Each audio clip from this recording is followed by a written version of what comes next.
দেখাচ্ছি আপনাকে যে 10 লাখ টাকা যদি কারোর ইনকাম হয় ট্যাক্স হবে কত, এটা দুই ভাবে বের করা যায়। এখন এক দেখেন আপনার কাছে কোনটা ভালো লাগে। তবে আমাদের সবাই ব্যবহার করে ডান পাশেরটা। ডা- ডান স্যার পাশেরটাই। লাস্টে 1,50,000টা কিভাবে ব্যয় করলেন সেটা বুঝলাম না। ভুল করছি নাকি? 4 আর 1 5। স্যার ঠিক আছে না স্যার। স্যার, ঠিক আছে। ঠিকই তো আছে। স্যার ঠিক আছে স্যার। টোটাল না 10 লাখ। হ্যাঁ, 1.5 লাখ। বুঝছেন, যে কোশ্চেন করছেন সে বুঝছেন কিনা? হুম। স্যার যে ওই আমাকে স্লাইডটা কোশ্চেন। একটু আবার একটু দেখাবেন? ও হ্যাঁ, দেখাবো, অসুবিধা দেখি। এই যে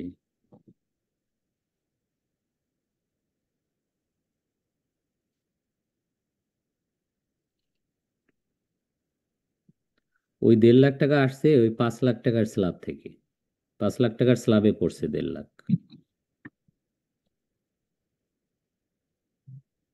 বুঝছি স্যার, বুঝছেন? বুঝছি। হুম।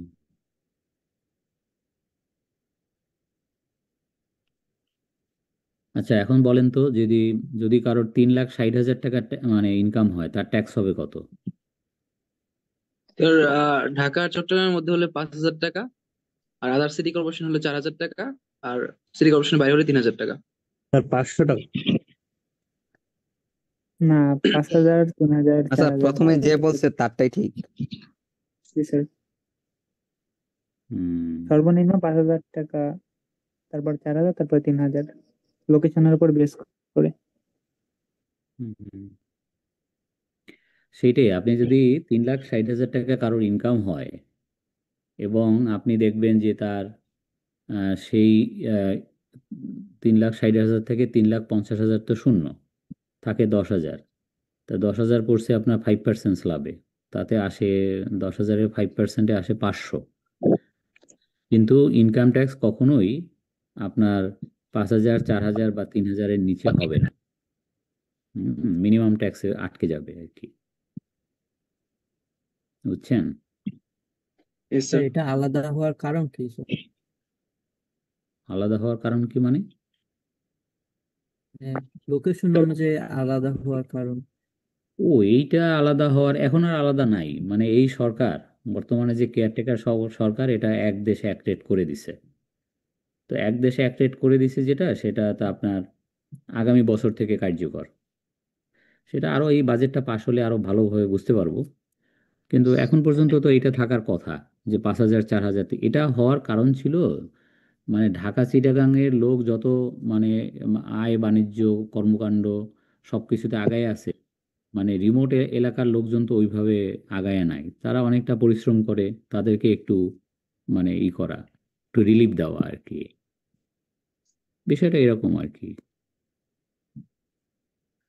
মানে ঢাকা চিটাগাং সবকিছুতে আগায় আছে আর কি, আপনার চাকরি বাকরি শিক্ষা মানে সবকিছুতে। তো এইসব জায়গায় থেকেই সবচেয়ে ট্যাক্স পেয়ারের সংখ্যাও মানে বেশি ঢাকা চিটাগাংয়ে। হুম। তো সেই হিসাবে লোকেশন ভিত্তিতে এরকম একটা করা ছিল, 3,000, 4,000, 5,000। বাট এখন আর এটা মানে নাই, নাই মানে আগামী বছর থেকে নাই। এই এই জন্য আপনি ওই যে দেখতে পাচ্ছেন কিনা, নিচের যে 4 নাম্বারটা লেখা, ওইটা দেখতে পাচ্ছেন কিনা লাল কালিতে? কি? ওইখানে লেখা আছে সিঙ্গেল রেট 5,000, মানে মিনিমাম ট্যাক্স হচ্ছে 5,000 টাকা সারা বাংলাদেশে, এক দেশ এক রেট হবে আগামী বছর থেকে। আর যারা একেবারে নূতন ব্যক্তি করদাতা ট্যাক্স দিবে তারা 1,000 টাকা দিবে আর কি, মিনিমাম ট্যাক্স। যাই হোক, সেটা আগামী বছরে আর কি। এই এই এখন যদি আপনার পরীক্ষায় এমসিকিউ আসে যে ঢাকা চিটাগাংয়ের কোনো করদাতা যদি হয় তার মিনিমাম ট্যাক্স কত, তা এখন 5,000। হ্যাঁ, উত্তর হবে 5,000। এই আচ্ছা, যদি কারোর 3,50,001 টাকা ইনকাম হয় তার ট্যাক্স হবে কত? স্যার স্যার তার পাঁচ কিন্তু হাজার স্যার 5,000, 4,000 টাকা। 5,000ই। ওই যে হুম। 5,000। লোকেশনের অনুযায়ী। হুম। আর যদি কারোর 3,50,000 টাকা ইনকাম হয় তার ট্যাক্স হবে কত? স্যার ট্যাক্স দিতে হবে না। দিতে হবে না স্যার। নীল স্যার। তাহলে পার্থক্যটা বুঝছেন? ইয়েস যে স্যার। এক Yes, টাকা sir. এক টাকার এক টাকার জন্য আপনাকে 5,000 টাকা ট্যাক্স দিতে হবে। 3,50,000 টাকা যার ইনকাম তার ট্যাক্স হচ্ছে 0। আর যার 3,50,000 টাকা ইনকাম তাকে ট্যাক্স দিতে হবে 1 টাকার জন্য, তাকে দিতে হবে 5,000 টাকা। 5 যদিও 1 টাকার উপরে 5% আছে 5 পয়সা, কিন্তু দিতে হবে 5,000 টাকা। আর যদি কারোর ইনকাম হয় 2,80,000 টাকা, তার ট্যাক্স হবে কত? তাহলেও দিতে হবে না sir. Neel sir. Zero return. হুম, জিরো রিটার্ন না, জিরো ট্যাক্স। জিরো ট্যাক্স আর কি, জিরো রিটার্ন বলে কিছু নাই। স্যার 1 টাকায় তো মিনিমাম ট্যাক্স রেটটা পাস করতেছে না, তাহলে কেন আমি 5,000 টাকা দিব? কি বুঝি নাই কি স্যার বলেন? আপনি বলছেন না 3,51,000 টাকা হলে এই 3,50,000 1 টাকা হলে ওই হুম, 1 টাকার জন্য 5,000 টাকা দিতে হবে। কিন্তু হ্যাঁ আমার ক্যালকুলেশনে তো 1 টাকার জন্য মানে 5 পয়সা এরকম আসতেছে। হ্যাঁ 5 একটা পয়সা আসে। ইন্ডিভিজুয়াল যদি আমি চিন্তা ভাবনা করি তাহলে তো মিনিমাম ট্যাক্স একটা রেট থাকে, হুম, ওই রেটটা তো এটা পাস করতেছে না। বুঝিনি আপনার কথা। মিনিমাম ট্যাক্স রেট থাকে না স্যার? আছে তো, 5,000 টাকা তো আছে নিচে 4 নম্বরে লেখা। এখন আমার ক্যালকুলেশনে 5,000 আসতেছে না। না, আসতেছে 5 পয়সা। এক 3,50,000 1 টাকা হলে আপনার 1 টাকা 3,50,000 পর্যন্ত তো শূন্য। জি তারপরে স্যার। 1 টাকার উপরে 5% আসে 5 পয়সা, কিন্তু মিনিমাম ট্যাক্স 5,000। তার মানে 5,000-এর নিচে আসলে 5,000, 5,000-এর উপরে হলে যা আসে তাই। আচ্ছা আচ্ছা, বুঝতে পারছি স্যার। মিনিমাম মানে কি? মিনিমামের বাংলা কি? ন্যূনতম 5,000। মানে যদি ক্যালকুলেশন করে আপনি দেখেন আপনার ট্যাক্স আসছে 5 পয়সা, 500 টাকা ইত্যাদি ইত্যাদি, 5,000 টাকার কম, তাহলে 5,000।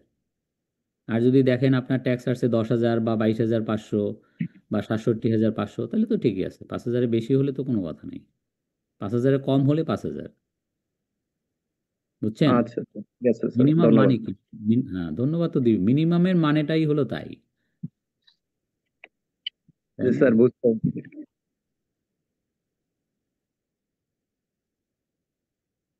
হুম, তাহলে বলেন, এই স্লাইডে আর কোনো কোশ্চেন, না আমরা পরের স্লাইডে যাব?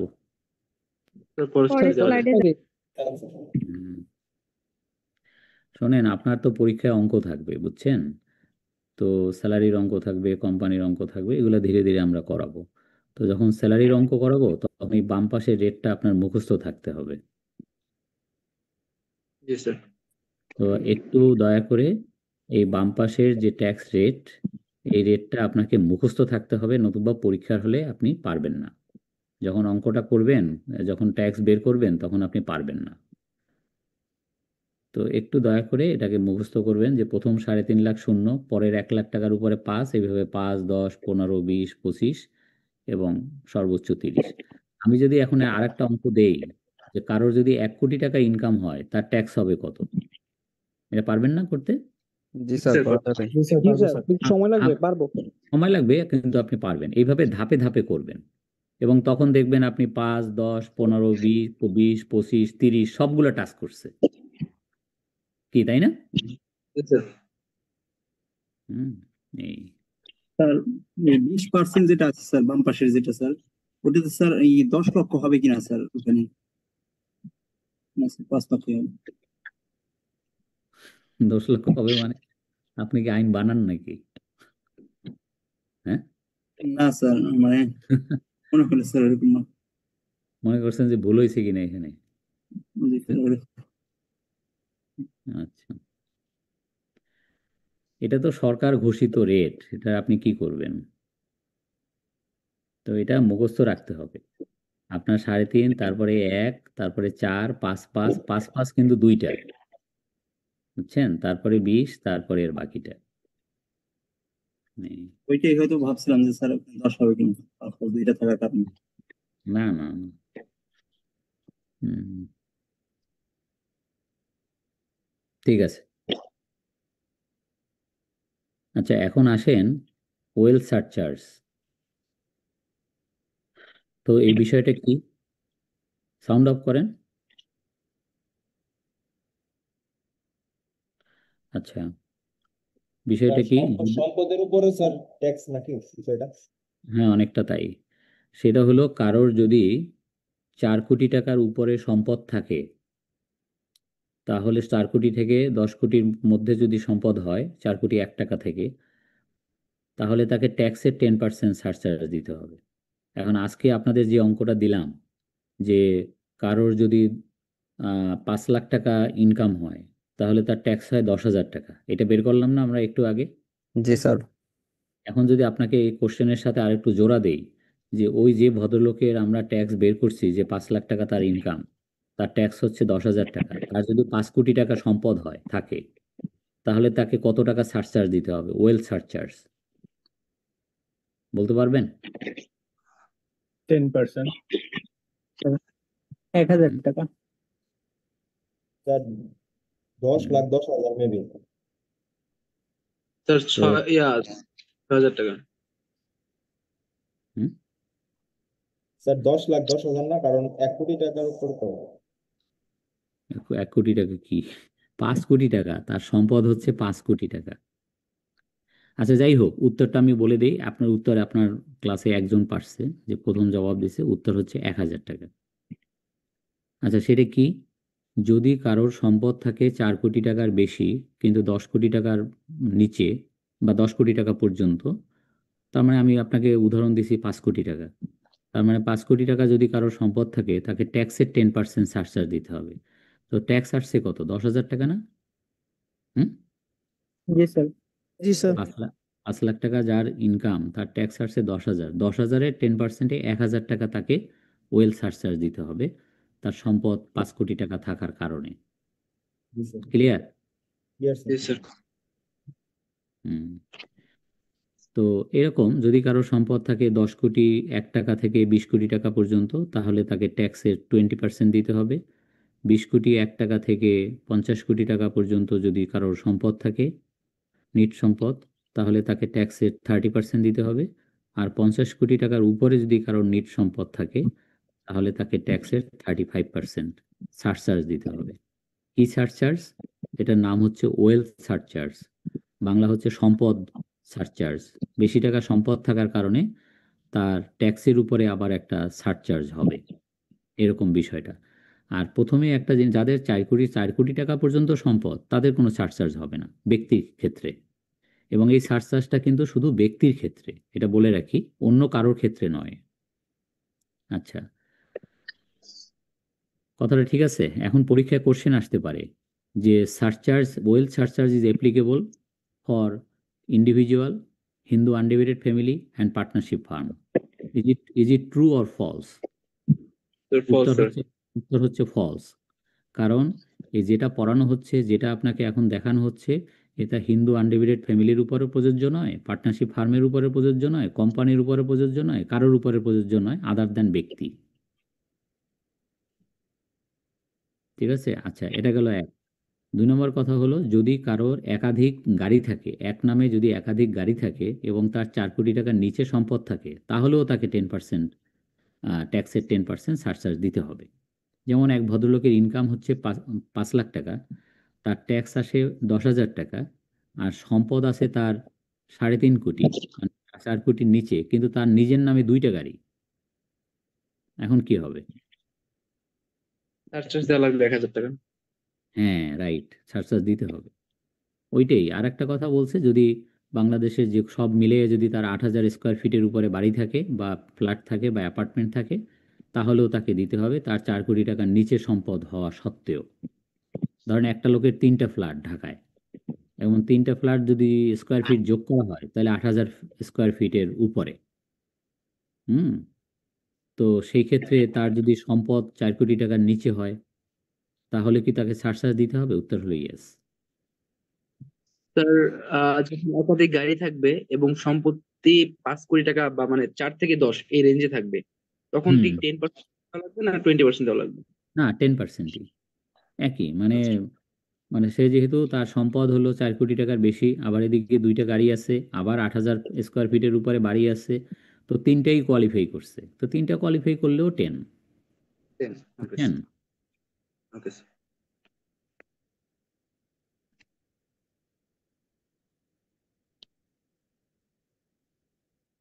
ক্লিয়ার? কোনো কোশ্চেন? স্যার এক্ষেত্রে গাড়ি অথবা সম্পদের ক্ষেত্রে তো কোনো ম্যাক্সিমাম লিমিট নাই, জাস্ট সম্পদের উপর, টাকার উপর আছে।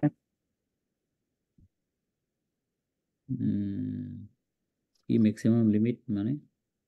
মানে এই যে টাকা যদি 10 কোটির উপরে চলে যায় তাহলে তার ট্যাক্সের রেটটা বেড়ে যাচ্ছে, এক্ষেত্রে গাড়ি যদি এরকম 2টা থেকে 5টার উপরে হয়ে যায়, এরকম কোনো লিমিট আছে কিনা? বুঝি না, আবার একটু বুঝাই বলেন তো, কেউ বুঝছেন ওনার কথা? স্যার উনি হ্যাঁ বলতে বলতে চাচ্ছেন যদি কারো স্যার সম্পদ 12 কোটি টাকা হয় আর গাড়ি 2টা থাকে তখন তার স্যার কি রেট হবে? ওই 20%।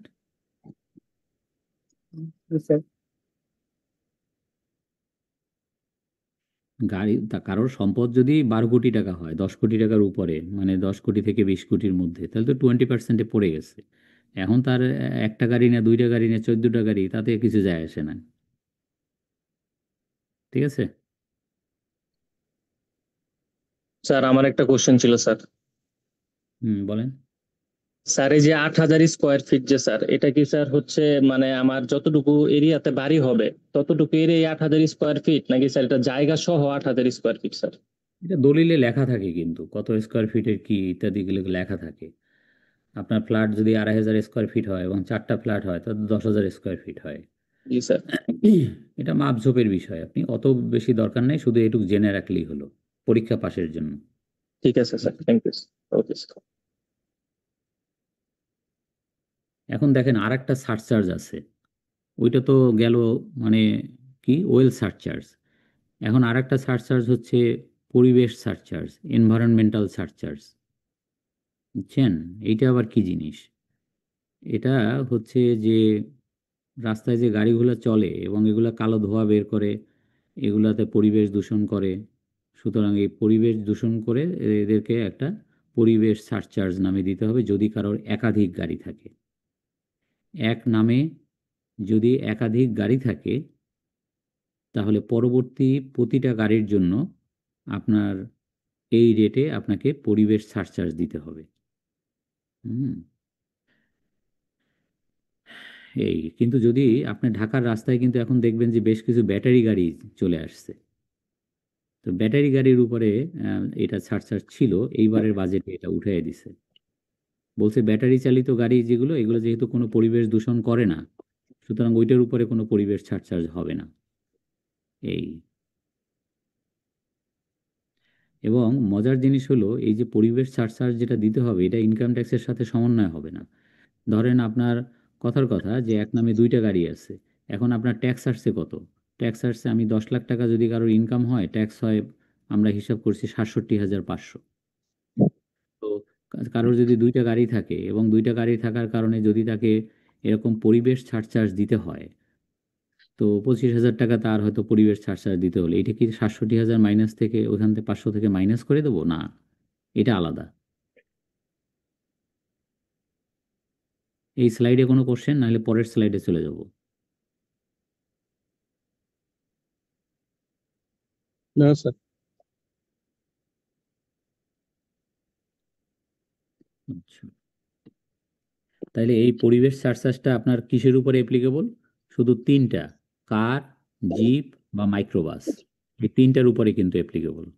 অথচ যারা পরিবেশ দূষণ করে, সেই 6 নম্বর গাড়ি যেটা কালো ধোঁয়া বের করে রাস্তা দিয়ে, সেটার উপরে কিন্তু পরিবেশ সারচার্জ নাই। বুঝতে পারছেন? যারা কার্বন নিঃসরণ করে, এটা আর একটা নাম হলো কার্বন ট্যাক্স। আপনার এটা বাস ট্রাকের উপরে অ্যাপ্লিকেবল না, শুধুমাত্র কার, জিপ বা মাইক্রোবাসের উপরে অ্যাপ্লিকেবল। স্যার একটা স্যার কোশ্চেন ছিল স্যার। হ্যাঁ বলেন। স্যার অ্যাম্বুলেন্সের উপরে কি স্যার এটা অ্যাপ্লিকেবল? না না না। আচ্ছা, তারপরে আসেন কোম্পানি ট্যাক্স রেট কি? কোম্পানির অঙ্ক করতে গেলে আমাদের এই ট্যাক্স রেটগুলো লাগবে। কোম্পানির ট্যাক্স রেট হচ্ছে লিস্টেড কোম্পানি যেগুলো শেয়ার বাজারে লিস্টেড, তাদের ট্যাক্স রেট হচ্ছে either 20 or 22.5 or 25, depending on the condition. কিছু কন্ডিশন আছে যেটা দেখাবো পরের স্লাইডে। তো কন্ডিশন ফুলফিল করলে 20, মানে আধা আধি ফুলফিল করলে 22.5, আর পুরোপুরি ফুলফিল করলে 25। এরকম যেগুলো প্রাইভেট লিমিটেড কোম্পানি, 2 নম্বর প্রাইভেট লিমিটেড কোম্পানি যেগুলো নন লিস্টেড কোম্পানি, তাদের ট্যাক্স রেট হচ্ছে আইদার 25 অথবা 27.5। দুইটা কন্ডিশন আছে, কন্ডিশন দুইটা ফুলফিল করলে 25, কন্ডিশন দুইটা ফুলফিল না করলে 27.5। ওয়ান ম্যান কোম্পানি মানে এক মালিকই কোম্পানি, ওপিসি, 1 person কোম্পানি, এটা কোম্পানি আইনে আছে। তো তাদের ট্যাক্স রেট হচ্ছে আইদার 20 or 22.5। ওই যে দুইটা কন্ডিশন, ওই দুইটা কন্ডিশন ফুলফিল করলে 2.5% এই বেনিফিট পাবে। তারপরে দেখেন লিস্টেড ব্যাংক, বিমা, আর্থিক প্রতিষ্ঠান, তাদের ট্যাক্স রেট হচ্ছে 37.5। আর যেগুলো নন লিস্টেড বা বিদেশি ব্যাংক, বিদেশি ইন্স্যুরেন্স কোম্পানি, তাদের ট্যাক্স রেট হচ্ছে 40। মার্চেন্ট ব্যাংক, সেটা লিস্টেড হোক নন লিস্টেড হোক, মার্চেন্ট ব্যাংক হচ্ছে যারা শেয়ার কারবারিদের লোন দিয়ে থাকে, লিস্টিংয়ের কাজে জড়িত, এদেরকে বলা হয় মার্চেন্ট ব্যাংক। এদের ট্যাক্স রেট হচ্ছে 37.5, ব্যাংকের মতোই আর কি। আর মোবাইল ফোন কোম্পানিগুলো, তাদের ট্যাক্স রেট হচ্ছে 40 অথবা 45। যদি লিস্টেড হয় 40, আর যদি লিস্টেড না হয় তাহলে 45। যেমন আপনার গ্রামীণ ফোন, তারপরে বাংলা লিঙ্ক, এদের ট্যাক্স রেট হচ্ছে 40। আর তার বাংলা লিঙ্ক না, সরি ভুল বলছি, গ্রামীণ ফোন, রবি, এদের ট্যাক্স রেট হচ্ছে, হ্যাঁ এদের ট্যাক্স রেট হচ্ছে 40। আর বাংলা লিঙ্কের ট্যাক্স রেট হচ্ছে 45, যেহেতু বাংলা লিঙ্ক এখনো শেয়ার বাজারে আসেনি। এই আর হচ্ছে লাস্টে বলা আছে যারা তামাকজাত পণ্য উৎপাদন করবে, বিড়ি, সিগারেট, গুল, জর্দা, এইগুলা যারা উৎপাদন করবে, সে কোম্পানি হোক, পার্টনারশিপ ফার্ম হোক, ব্যক্তি হোক, তার ট্যাক্স রেট হচ্ছে ডাইরেক্ট 45%। ইনকামের উপরে ডাইরেক্ট, এগুলো কিন্তু সব ডাইরেক্ট। আপনি যা দেখতে পাচ্ছেন এখানে কিন্তু স্ল্যাব নাই। আপনার ব্যক্তির যেরকম স্ল্যাব দেখছেন এতক্ষণ ধরে, প্রথম 3.5 লাখ টাকা শূন্য এরকম করে করে, এখানে কিন্তু ওরকম না, এটা ডাইরেক্ট অ্যাকশন।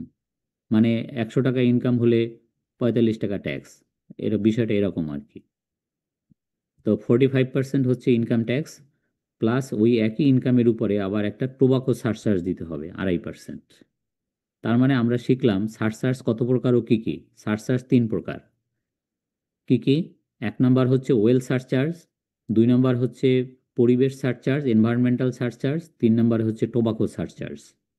এটা হচ্ছে যে ওই বিড়ি, সিগারেট, গুল, জর্দা, তামাকজাত পণ্য যারা উৎপাদন করবে তাদের শাস্তি, তাদের উপরে একটা অতিরিক্ত বোঝা, সেটা হচ্ছে তাদের ট্যাক্স রেট হচ্ছে 47.5%।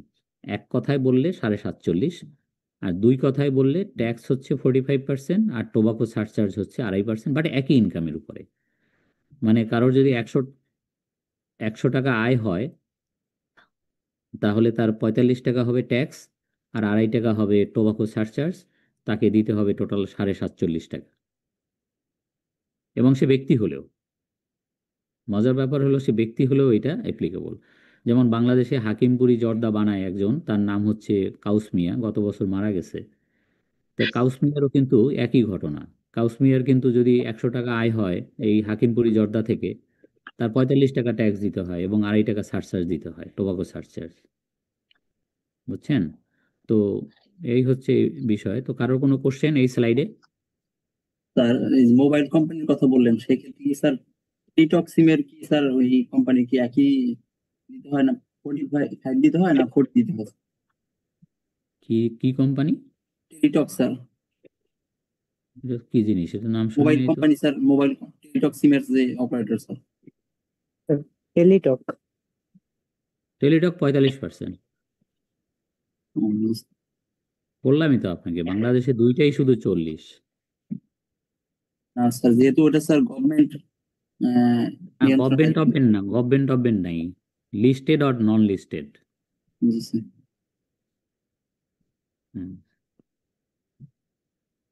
এই কোনো কোশ্চেন এই স্লাইডে? নাই? স্যার আচ্ছা, দুইটা কন্ডিশন কিন্তু, এই যে দুইটা কন্ডিশন, একটা হলো প্রাইভেট লিমিটেড কোম্পানির ট্যাক্স রেট হচ্ছে 25 অথবা 27.5, আর ওয়ান ম্যান কোম্পানির ট্যাক্স রেট হচ্ছে 20 বা 22.5, দুইটা কন্ডিশন ফুলফিল করলে রেটটা 2.5% কম। কন্ডিশন দুইটা কি কি? সেটা হলো সমস্ত বিক্রির টাকা ব্যাংকিং চ্যানেলে হতে হবে, ক্যাশে হলে চলবে না। আর 5 লাখ টাকার উপরে খরচ আপনার ব্যাংকিং চ্যানেলে করতে হবে, এবং বছরে সর্বমোট 36 লক্ষ টাকার উপরে আপনার ব্যাংকিং চ্যানেল ছাড়া খরচ করা যাবে না। তো এই শর্ত এমনভাবে দেওয়া যে এটা মানা সম্ভব না, অনেকটাই সম্ভব না। ফলে এই বেনিফিট অনেক কোম্পানি নিতে পারে না বাস্তবে। 2.5%-এর যে বেনিফিট, ঠিক আছে? কোনো কোশ্চেন এই স্লাইডে? বুঝি নাই স্যার, কি বলবেন একটু? একটা কোম্পানির যত বিক্রয়, সেলসের বাংলা হচ্ছে বিক্রয়, বিক্রয়ের সমস্ত বিক্রির টাকা ব্যাংকিং চ্যানেলে হতে হবে, মানে ব্যাংক মারফত হতে হবে। নগদে হতে পারে, নগদে বিক্রয় ডিসকারেজ করা হচ্ছে। বুঝছেন? 1 নম্বরটা ক্লিয়ার কিনা? হ্যাঁ স্যার।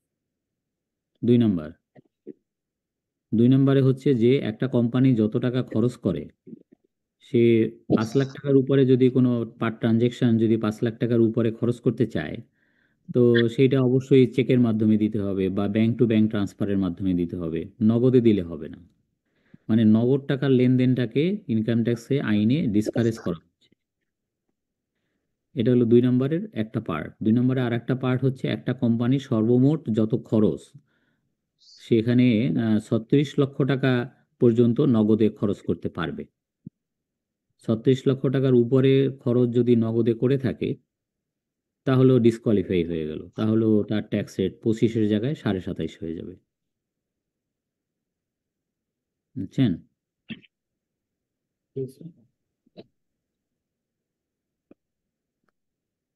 স্যার 36 লক্ষের যে লিমিট, এটা কি শুধুমাত্র নগদের জন্য? নগদ, হ্যাঁ। 36 মাসে সব ব্যাংকিং চ্যানেল গুলো আছে। ওই তো 36 লক্ষ টাকা যদি এক্সিড করে, মানে ব্যাংকিং চ্যানেল ছাড়া মানে নগদ, মানে একটা কোম্পানি নগদ টাকায় খরচা করছে 40 লাখ টাকা, তার মানে ডিসকোয়ালিফাই হয়ে গেল। নগদ টাকায় খরচ করতে পারতো সর্বোচ্চ 36 লক্ষ টাকা। বুঝছেন? জি স্যার। 36 লক্ষ টাকার বেশি খরচ করতে গেলেই তাকে ব্যাংকিং চ্যানেলে খরচ করতে হবে, তাহলে সে 2.5%-এর বেনিফিট পাবে। এই দুইটা কন্ডিশন দেওয়া আছে। তো দুইটা কন্ডিশন যদি ফুলফিল করা সম্ভব না হয়, তো কি হবে? 2.5% বেশি ট্যাক্স দিতে হবে আর কি। বুঝছেন? এখন আপনার পরীক্ষা পারপাসে আপনার পরীক্ষায় একটা অঙ্ক আসবে কোম্পানির, এবং সেখানে আপনি লিখবেন যে I assume that the condition not fulfilled, সুতরাং আমি 27.5% হারে ট্যাক্স ধরিলাম। আপনার পরীক্ষায় যে অঙ্ক আসবে সেখানে তো আর কন্ডিশন দুইটা কোম্পানি ফুলফিল করছে না ফুলফিল করে নাই এগুলো সাধারণত দেয়া থাকে না। তখন আপনাকে অ্যাজাম্পশন করে নিতে হয় যে আমি ধরিয়া লইলাম যে কোম্পানির যে দুইটা ট্যাক্স রেট আছে, একটা হলো 25 অথবা 27.5। তো 25% মানে আপনার উপরে নির্ভর করে। আপনি যদি মনে বলেন যে আমি ধরিয়া লইলাম যে সে দুইটা কন্ডিশনে ফুলফিল করছে, তাহলে এই জন্য আমি 25% ট্যাক্স মানে অ্যাপ্লাই করলাম। আর আপনাদের মধ্যে যারা পরীক্ষা দিবেন তারা যদি কেউ বলেন যে আমি ধরিয়া লইলাম যে দুইটা কন্ডিশন ফুলফিল করে নাই, বা একটা কন্ডিশন করছে আর একটা করে নাই, তাহলে 27.5% হবে। এই জন্য আমি 27.5% হারে ট্যাক্স ক্যালকুলেশন করলাম। বুঝছেন? আপনার উপরে নির্ভর করে। স্যার আমাদের তো এমসিকিউ হবে, কিন্তু স্যার আমরা কিভাবে এটা লিখবো স্যার নোট আকারে? এটা লিখতে হয়, এটা পরীক্ষায় শুধু এমসিকিউ না, শুধু এমসিকিউ না, আপনার দুইটা কোশ্চেন থাকে, দুইটা অঙ্ক থাকে। সে অঙ্ক দুইটাও আমরা করায় দেবো। জি স্যার। হ্যাঁ, তখন লাগবে আপনার, এটা দেখবেন। আর লিস্টেড কোম্পানির যে মানে আইদার 20% অথবা 22.5 অথবা 25, এখানেও কিন্তু ওই একই শর্ত। তো যদি শর্ত তিনটা মানে তাহলে 20, যদি একটা মানে দুইটা না মানে তাহলে 22.5, আর যদি তিনোটা মানে তাহলে 25। তিনোটা যদি মানা সম্ভব না হয় তাহলে 25। এই, ঠিক আছে?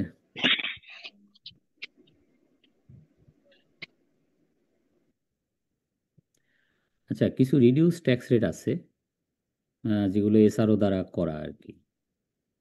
সেটা হলো যে রপ্তানি, যে সমস্ত কোম্পানি আপনার গার্মেন্টস রপ্তানি করে বা মানে ওই কি বলে লেদার রপ্তানি করে, বা বাংলাদেশ থেকে তো অনেক কিছুই রপ্তানি হয়। তো সেই যারা রপ্তানি করে সেই সমস্ত কোম্পানির ট্যাক্স রেট হচ্ছে 10 অথবা 12। সাউন্ড বন্ধ করেন।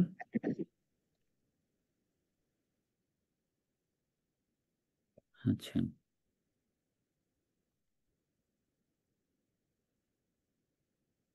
তো এইখানে আপনার দেখতে পাচ্ছেন যে 10 অথবা 12, 10 অথবা 12 মানে কি?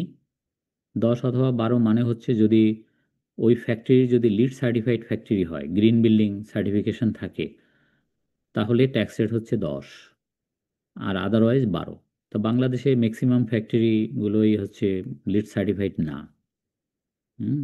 মানে গ্রিন বিল্ডিং সার্টিফিকেশন নাই, তো সেক্ষেত্রে ট্যাক্স রেট হচ্ছে তাদের 12, আদারওয়াইজ 10। ক্লিয়ার? জি স্যার। আচ্ছা, তার মানে প্রথম মানে কথা আমরা কি শিখলাম, যে গার্মেন্টস ইন্ডাস্ট্রি, যেগুলো গার্মেন্টস এক্সপোর্ট ইন্ডাস্ট্রি, তো তাদের ট্যাক্স রেট কত? উত্তর হচ্ছে 10 অথবা 12।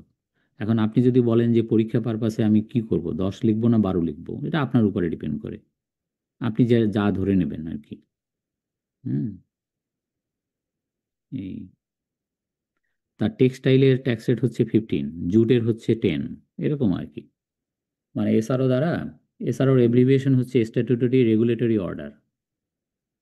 হুম তো তার মানে কি, আমরা যে প্রথমে যে 6টা লিখছি তার পাশাপাশি আপনাকে কিছু এসআরও জানতে হবে, এটা এটা ভুলে তখন লেখানো হয়নি। আপনাদের ক্লাসের শুরুতেই লিখে দিছি যে আমার কোত্থেকে আমরা পড়ব, তার ভিতরে এইটা ভুলে লেখাই নেই। সেটা হলো এসআরও, কিছু কিছু এসআরও আমাদেরকে এরকম জানতে হবে। ঠিক আছে? জি স্যার।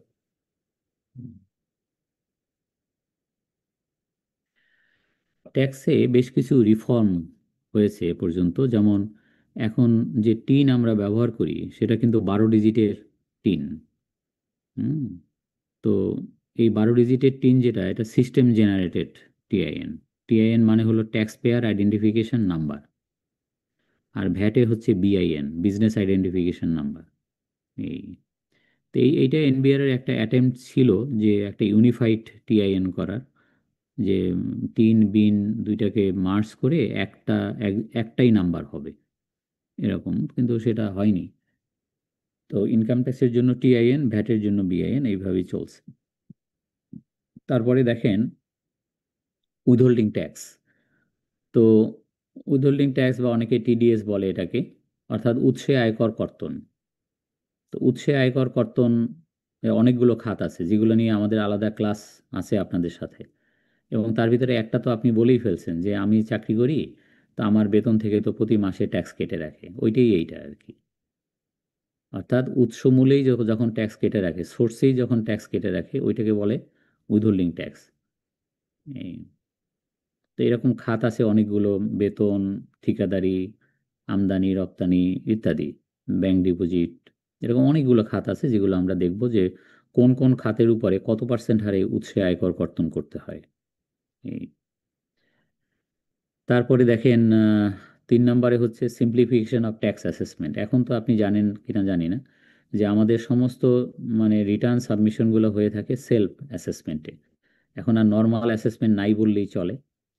আপনাকে রিটার্ন সাবমিট করতে হবে। এবছর থেকে যে নতুন আইন, সেখানে বলছে যে প্রত্যেকটা রিটার্ন সাবমিট করতে হবে অনলাইন, আর অনলাইন প্ল্যাটফর্মে। আর 2 নম্বরে হলো আন্ডার সেলফ অ্যাসেসমেন্ট। বলতে পারেন যে স্যার সেলফ অ্যাসেসমেন্ট কি? সেলফ অ্যাসেসমেন্ট হলো যে নিজের অ্যাসেসমেন্ট নিজে করে রিটার্নটা সাবমিট করা। অর্থাৎ আমি সমস্ত ইনকাম ট্যাক্সের আইন কানুন জানি, আমার ইনকাম কত, 10 লাখ, আমার কত টাকা ট্যাক্স আসছে, 67,500। তাহলে এই 67,500 টাকা আমাকে জমা দিয়ে রিটার্ন ফিল আপ করে আমি জমা দেবো, এটাই হয়ে যাবে সেলফ অ্যাসেসমেন্ট। সেলফ অ্যাসেসমেন্ট, সেলফের বাংলা হলো দন্তের বফলা, তার মানে নিজের কাজ নিজে করা, মানে ডিসিটির উপরে ছেড়ে না দেওয়া। তা বলতে পারেন যে আমি যা করে দেবো তাই কি ডিসিটি মেনে নিবে? নো, এটা অডিটে পড়তে পারে, সেগুলো পড়াবো ধীরে ধীরে। যে মানুষ বা কোম্পানি যে রিটার্ন সাবমিট করে সেটাই কি ফাইনাল? সে যা ট্যাক্স মনে করে ও যা ট্যাক্স দিবে এটাই কি গভর্নমেন্ট মেনে নেবে? সব ক্ষেত্রে না। যদি অডিটে পড়ে, অডিটের জন্য বাছাই হয়, তখন দেখা যায় যে তার ট্যাক্স আরও বাড়তেও পারে।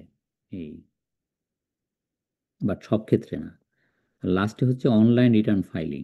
এটা তো বললাম যে এখন থেকে এই বছরে 1 জুলাই থেকে নতুন কর বছর যেটা আসতেছে 25-26, যেটা পড়ানো হচ্ছে আজকে, তো 25-26 কর বছরে আইন করছে যেটা, যেটা হয়তো পাশ হতে আর 2-1 দিন দেরি হবে, সেখানে বলছে যে অনলাইনে রিটার্ন সাবমিশন ম্যান্ডেটরি।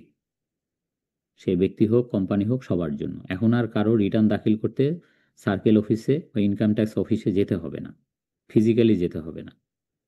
মানে ঘরে বসে বা অফিসে বসেই সে অনলাইনে রিটার্ন সাবমিট করতে পারবে, এবং অনলাইনে রিটার্ন সাবমিট করলে সাথে সাথে সে অ্যাকনলেজমেন্ট স্লিপ বা পিএসআর, যেটা proof of submission of return, এটা পেয়ে যাবে। এটা প্রিন্টার থাকলে সাথে সাথে প্রিন্ট করে রেখে দিবে।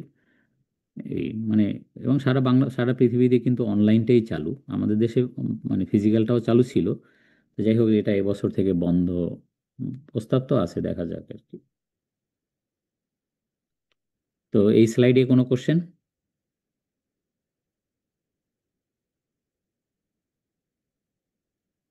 স্যার ওকে,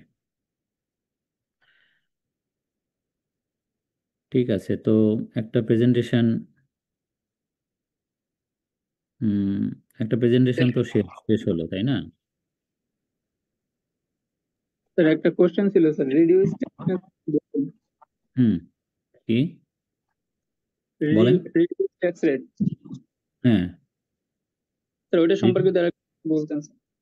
ওই তো হ্রাসকৃত কর হার, মানে নর্মালি একটা গার্মেন্টসের ট্যাক্স রেট কত, আজকে যেটা পড়ানো হয়েছে আপনাকে, সেখান থেকে আপনি শিখলেন যে একটা গার্মেন্টস কোম্পানি, সে একটা প্রাইভেট লিমিটেড কোম্পানি, তো প্রাইভেট লিমিটেড কোম্পানির ট্যাক্স রেট কত? 25 অথবা 27.5, যেটা আজকে পড়ানো হয়েছে। যে দুইটা কন্ডিশন মানলে 25, আর দুইটা কন্ডিশন না মানলে 27.5। কি এটা পড়ানো হয়েছে না আজকে?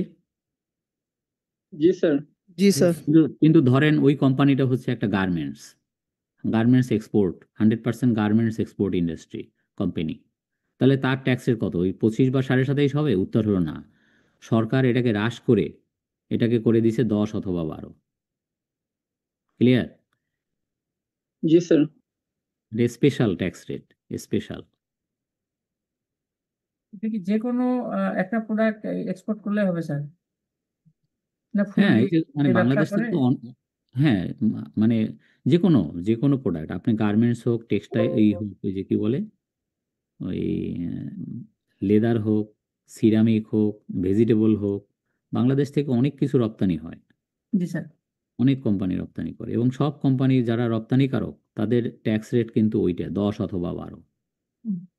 গ্রিন বিল্ডিং সার্টিফিকেশন যদি থাকে, লিড সার্টিফাইড ফ্যাক্টরি হয়, তাহলে 10, আদারওয়াইজ 12।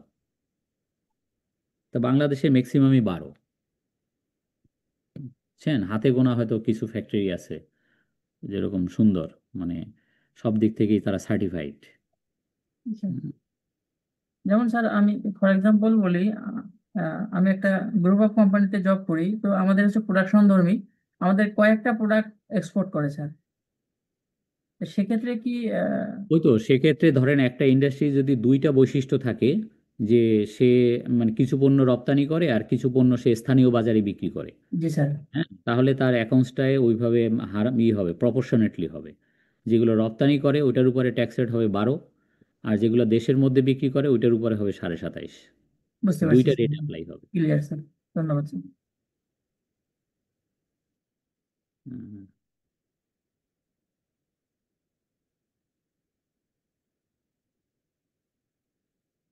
আর কোনো কোশ্চেন? হুম,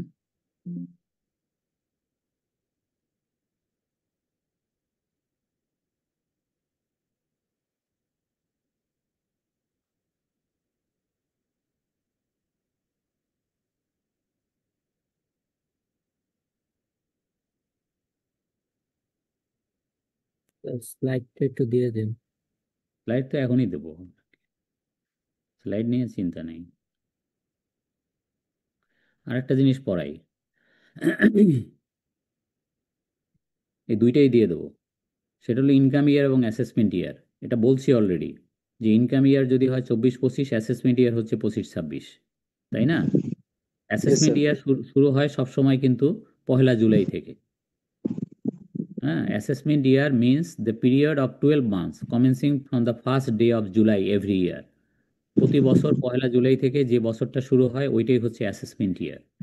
এখানে কয়েকটা উদাহরণও দেওয়া আছে যে ইনকাম ইয়ার কখন শেষ হলে অ্যাসেসমেন্ট ইয়ার কখন শুরু হবে, বুঝতে পারছেন? তো এরকম মানে কিছু জিনিস এখানে দেওয়া আছে, তো এটাকে একটু কারেকশন করতে হবে, এটা এখনই দেয়া যাবে না, কারণ এবারে বাজেটে ওই লাস্টের ওইটা চেঞ্জ হয়ে গেছে। তো ওইটা একটু চেঞ্জ করে আপনাকে আবার পাঠাবো আর কি। সোজা কথা একটু জেনে রাখলেন ফাঁকে যে ইনকাম ইয়ার এবং অ্যাসেসমেন্ট ইয়ারের মধ্যে পার্থক্য কি। ইনকাম ইয়ারের বাংলা হচ্ছে আয়বর্ষ। আয়বর্ষ মানে হচ্ছে যে করদাতারা যে বছরে আয় করে তার পরের বছর হচ্ছে ধরার বছর, মানে অ্যাসেসমেন্ট ইয়ার। অ্যাসেসমেন্ট ইয়ারের বাংলা কি? কর বর্ষ। মানে যে বছরে কর ধার্য হয়, কর আরোপ হয়, করের হিসাব করতে হয়, পরের বছরটা। মানে রবীন্দ্রনাথের গানের মতো, মনে আছে, তোমার হলো সারা আমার হলো শুরু, ওইরকম আর কি একটা বিষয়, যে করদাতার আয় করা যখন সারা হয় তার পরের বছর তাকে ধরা শুরু হয়, বুঝছেন? তো অ্যাসেসমেন্ট ইয়ারটা সবসময় 1 জুলাই থেকে শুরু হবে। ইনকাম ইয়ার যখনই শেষ হোক তার পরবর্তী 1 জুলাই থেকে অ্যাসেসমেন্ট ইয়ারটা শুরু হবে। যেমন এখানে 3 নাম্বারটা দেখেন, 3 নম্বরে বলছে তার অ্যাকাউন্টিং ইয়ার বা ইনকাম ইয়ার শেষ হচ্ছে 31 ডিসেম্বর, যেমন ব্যাংকের ক্ষেত্রে হয়। তো 31 ডিসেম্বরে যদি ইনকাম ইয়ার শেষ হয় তার অ্যাসেসমেন্ট ইয়ার কোনটা হবে? অ্যাসেসমেন্ট ইয়ার হবে 24-25। কেন? 6 মাস পরে 1 জুলাই আসবে। 31 ডিসেম্বরের পরে যদি আপনি 1 জুলাই খুঁজতে যান 6 মাস পরে আসবে। তা সে আসুক। এটা একটু কারেকশন হবে, এটা এখানে এই যে ডান পাশের সর্বডানে যেটা লেখা tax day for company tax, ওইখানে এটা আগেরটা আর কি, এটা বর্তমান বাজেট অনুযায়ী এটা চেঞ্জ হয়ে গেছে। তো ওটা ঠিক করে পড়ানো হবে আর কি।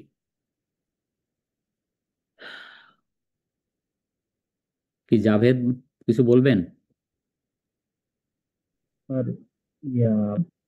আমাদের তো ক্লাসের পরীক্ষাতে সময় কম, কিভাবে পড়লে ভালো করতে পারবো?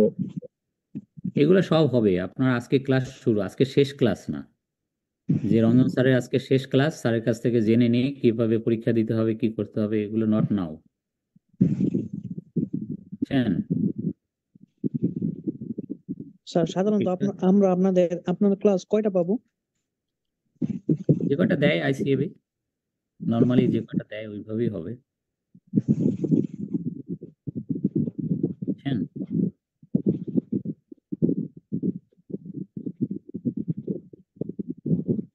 এটা নর্মালি মানে 20-22টা হয় আর কি।